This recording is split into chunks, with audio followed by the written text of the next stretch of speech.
Nagbukas ka ng DaVinci Resolve tapos nakita mo media offline. Buti nga sa'yo, no? Kasi burara ka. Swerte mo dahil sa video na ito. Ipapaliwanag ko sa'yo bakit nangyayari yan at kung paano susolusyonan yan. Mabilis lang to. Pero bago ang lahat, let's roll the intro para mo pro.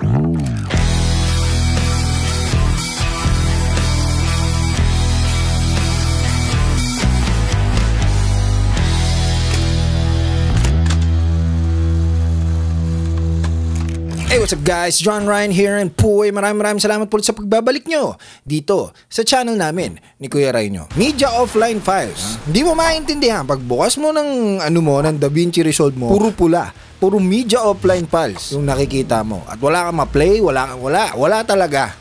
Wala. So ngayon gusto mo malaman bakit nangyari yon at paano susolusyonan yon. Napakaswerte mo. Nandito na naman, sinisipag na naman ako na dagdagan ang kakarampot mong nalalaman sa video editing. Medyo mabilis lang to. So diyan ka lang, huwag ka na umalis. Magtanong ka tas aalis ka, di ba? O punta na tayo sa DaVinci Resolve. Nandito na tayo sa DaVinci Resolve and as you can see, okay naman siya. Pero may napansin ka, no, nag-zoom in ka sa inyong timeline. May gano'n, may kulay pula. Ayun, ayan kulay pula at ang sabi media offline files. No, explain ko sa iyo bakit nangyari yan. Burara ka kasi. Hindi mo inaayos yung mga material mo, kaya hindi mo alam kung bakit nagkaganyan. Konektado po 'yon. Ang gagawin natin, bahala ka na lang. Ito po yung mga pwedeng dahilan bakit nagkaroon ng media offline files. 1, nagbura ka ng material mo. 2, nilipat mo ng folder yung material mo. 3, pwedeng nag-import ka gamit ang SD card mo, nirekta mong in-import dito, tapos tinanggal mo yung SD card mo. Nako, wag nyong gagawin niya, mag-i-edit kayo sa SD card. Paalala lang, pag nag-i-edit kayo, make sure na inililipat nyo muna sa internal storage ng computer nyo or sa hard drive nyo. Wag nyo pong ine-edit ang material nyo sa loob ng SD card nyo. Wag, sira ulo lang ang gagawa nun. Yun po yung 3 reasons bakit nagkaka-media offline files. Okay? Now, alam nyo na yung mga naging dahilan o posibleng naging dahilan. Puntahan naman natin yung mga solusyon. Una sa lahat, huwag kang maging burara. Huwag, nakamamatay yan. Let's say for example, nagsimula ka ng bagong project. Huwag kang burara. Tapos mag-i-import ka ng material mo. O sabihin natin itong KNF Concept, Osmo. Tapos, yan. Nilapag mo dyan. Siyempre, gagawa mo ng folder yan. New bin. Osmo. Lagay mo dyan, tapos nilapag mo dito. Ayan. Tapos ang ginawa mo, ito, nilipat mo, Control X, nilipat mo sa desktop, paste. Control X, kinat mo siya, nilagay mo siya sa desktop, hindi mo lang kinapi. Kinat mo siya. Tingnan natin kung anong mangyayari. Okay?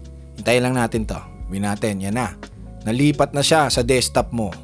Tapos bumalik ka dito. Ayun, nag-media offline siya. Ayan, nagkaluko-luko na. Pag binuksan mo ulit yan, ganyan na itsura niya. Media offline na yan. Ganun po nangyayari yun kasi naglipat kayo. Wag nyo pong gagawin yun, para po maiwasan yun. Una, syempre, tanggalin mo o ilipat mo yung material mo from SD card to your hard drive or internal storage. Tapos i-folder mo. Tapos pwede mo nang hugutin yung SD card mo pagkatapos mo ilipat. Tsaka ka mag-i-import. Kaya kung nag-media offline, nilipat mo yung source mo. Ayan, nasa desktop na siya ngayon. Pag binalik ko yan doon, babalik ko ulit. KNF Concept, Osmo, paste. Pag binalik mo yan doon, kusa rin niya hindi magiging media offline.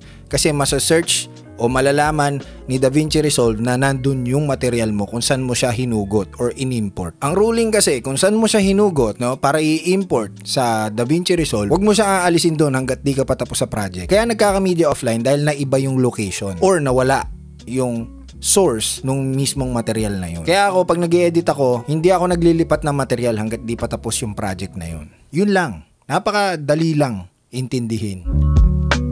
Yan, nalipat na doon. Hindi na siya media offline dahil bumalik na siya doon sa dati niyang pwesto. That's one way of solving the problem. Ngayon, ang pangalawang solusyon po doon, maliban sa pagbalik niya sa kanyang source folder talaga kung paano mo siya in-import. Kunwari, gusto mo nasa desktop na lang talaga siya habang buhay. Hindi mo na siya buburahin doon. Di i-relink mo. Right click, relink, punta ka sa desktop, select folder. Di nandun na siya. Hindi na siya media offline ulit. Ibig sabihin, nirelink mo or binago mo yung source folder ng inyong material. Naiintindihan mo ba? Burara ka kasi. No, kaya nangyayari yung media offline na yan. Ganun lang, ganun lang yung yung tutorial na to. No, gusto mo pa bang makipag-usap sa akin? O kunwari, ganito naman ang nangyari. Halos yung buong project mo ay media offline, no? Ibig sabihin, na-relocate yung mga material mo or nilipat mo na sila sa hard drive na gusto mo nandun na lang sila at gusto mo mag-change yung source folder para i-relink silang lahat, no? Meron tayo ditong buton. Ayan, itong pula na yan, no? Click nyo yan. Tapos, iisa-isahin nyo yan, no? Ito, 21 missing clips. Pwedeng nandito, at ito yung hard drive na yon. Select folder. Hahanapin niya ngayon yung mga material na yon. Tingnan natin kung makikita niya. I-deep search niya yung folder na yon or yung hard drive na yon. Tingnan natin kung makikita niya, ha. Yun. May nakita siya. Mga 16 clips daw yung hindi niya makita. O, hanapin pa natin. Baka nasa kung saan-saan lang yan. Pwede din naman ganito. Kunwari, itong red folder mo, i-select mo silang lahat, right click, and relink. Okay, so hanapin natin dito, yan, alam ko nandyan sila, o link natin, ayun, narelink na sila, nawala na yung pula. Dito naman sa DJI, no, tingnan natin kung saan natin sila nilagay, o kagaya kanina, na, relink natin yan, kasi nasa desktop na yan, select folder, ayun, nakita na niya. Ito naman, film burn, right click, relink, film burns, dyan niya hanapin yan. Okay, so konti na lang, no? Isa na lang ang kulay pula dito. Hanapin natin to. Okay. Dito yan, nasa downloads yan, alam ko. Select folder, ayun. Kompleto na tayo. Hindi na rin siya kulay pula. That's how you relink your media offline files.